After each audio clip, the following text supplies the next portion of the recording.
The third question is from Abdul Jabbar from Hyderabad, India. I completely agree with your reply given in the previous session that Muslims must not migrate from Muslim countries to non-Muslim countries for a better living. I also agree with most part of your reply regarding Muslim living in non-Muslim countries, especially Western countries, should mostly migrate to a Muslim country. What are your views regarding Muslims living in India, since India was previously ruled by Muslims? And I would like to thank Brother Abdul Jabbar for asking this question. He's referring to the reply I gave in my last session, where a person asked that, is it permissible for a Muslim to migrate from Muslim country to a non-Muslim country for a better living? And I will just repeat in short, and I said it is not permissible for a Muslim to migrate from a Muslim country to a non-Muslim country for a better living, unless it is for education. He can do for that couple of years of education and come back, or if he wants to do dawah and he wants to become a full-time da'i, going as a da'i and giving dawah in a non-Muslim country is permissible, but for no other reason, for a better living or so that you can get more money or you can have a luxurious life, besides these two reasons, for a better living or anything else, it is not permissible for Muslims to leave a Muslim country and go to a non-Muslim country, especially referring to the Western country. And then I went further to say that the verse of the Quran, of Surah Nisa, chapter number 4, verse number 97, where Allah subhanahu wa ta'ala says that the angel comes to take the life of the person who had died in sin, that how was your state? And he said that we were weak and oppressed. Then the angel replies that the earth of Allah subhanahu wa ta'ala is vast, so why didn't you migrate? And those who do not do that, Allah says, they will go to hell and their refuge will be evil. So based on this, there are three options for a Muslim living in a non-Muslim country. And I gave the reply that Muslim living in non-Muslim countries, especially referring to the Western countries, that if they cannot live openly, declaring themselves to be Muslims, or cannot practice some of the Islamic aspects, or they cannot practice most of it or some of it, it becomes further for them to migrate to Muslim land. The second category, those Muslims living in a non-Muslim country where they can freely practice Islam and they have no problem at all, and they can call themselves Muslims, they can do all the fara'id, there's no restriction at all. I don't know any such country. There may be parts of some country, but as a whole I don't know. Some countries may be better than the others, but if such a situation is there, then it is not compulsory for them to migrate to a Muslim country, it is mustahab. That means they can stay, but yet better is to migrate. And the third condition is if the Muslim is oppressed or they are weak or they cannot migrate, then Allah will forgive them. This was my answer of three categories. But now the brothers posed the question, what about India? The Muslims living in India, because India was ruled by the Muslims for more than 1,000 years. So does India also come in the same category as a Muslim country? And that's a very important question. And Jazakallah for asking this question. There are some countries, and one of the good examples is India, that India was ruled for 1,000 years. And the population of India, approximately more than 1/3, about 40% of them were Muslims. Then the Britishers come, and they come saying that they don't do business, but they want to control India. They started ruling India, and then when they left, they created a division amongst the Indians who were living very peacefully. Even though the Muslims ruled India for about 1,000 years, the Mughal, if the Muslim rulers would have forced the non-Muslim to accept Islam, there would not have been any non-Muslims alive in India. Many accepted Islam because they liked Islam. Many people remained as non-Muslims, and there was no problem. But the Britishers, they had a policy of divide and rule. So when they left, they divided India into three parts, and they divided the Muslims especially, and 1/3 of the Muslims went to Pakistan, 1/3 went in India, 1/3 went to Bangladesh. They didn't give one country, they gave two countries, and Bangladesh and Pakistan, which was known West Pakistan, East Pakistan, they split. So now Muslims are divided into three.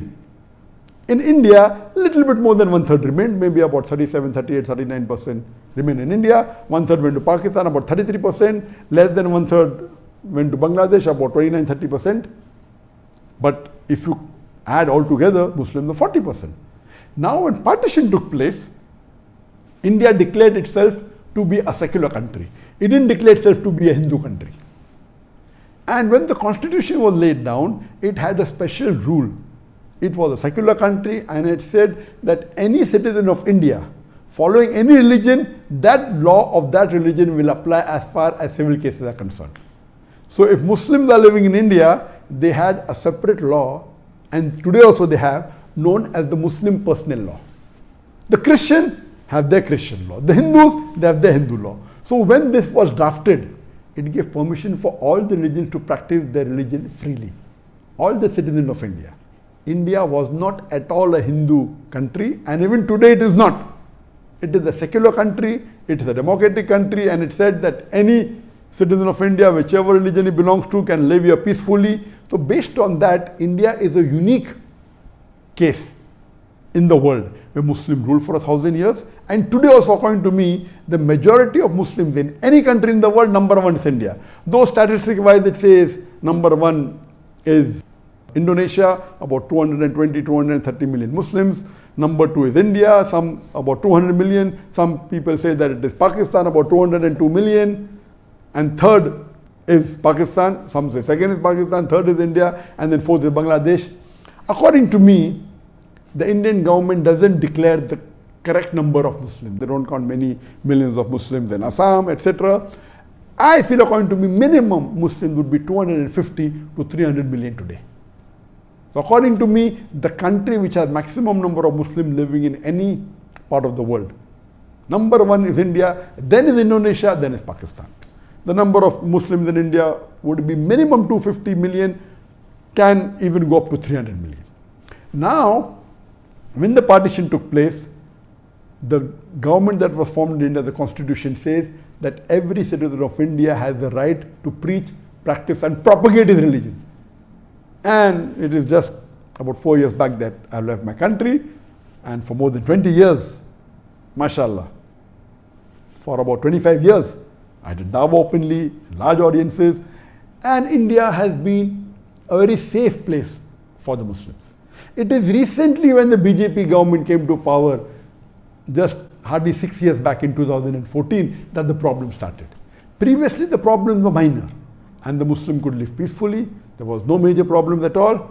The politician, Hindu politician, meaning the BJP, which is a part of the RSS, these are fanatics and fascists. And they started promoting the Hindutva and trying to misguide the people. And now there are problems created for the Muslims. But generally, for the Muslims living in India, it is very close to living in a Muslim country. They have their full rights. So Muslims living in India, it is perfectly permissible for them to live. Such close example is, for example, Singapore. Singapore first was part of Malaysia, where 2/3 of the citizens of Malaysia, they were Muslims. Previously were everything, later on the non-Muslims came. And then Singapore became separate. And today Singapore has about 18 or 20% Muslims. So there also they have a Muslim personal law for the Muslims. So Singapore is also somewhere close to India. But naturally, the freedom in India is much more than freedom in Singapore. So there are certain few more countries like that, maybe Mauritius or some which may have a Muslim personal law. So in such countries, India is one of the best amongst these countries.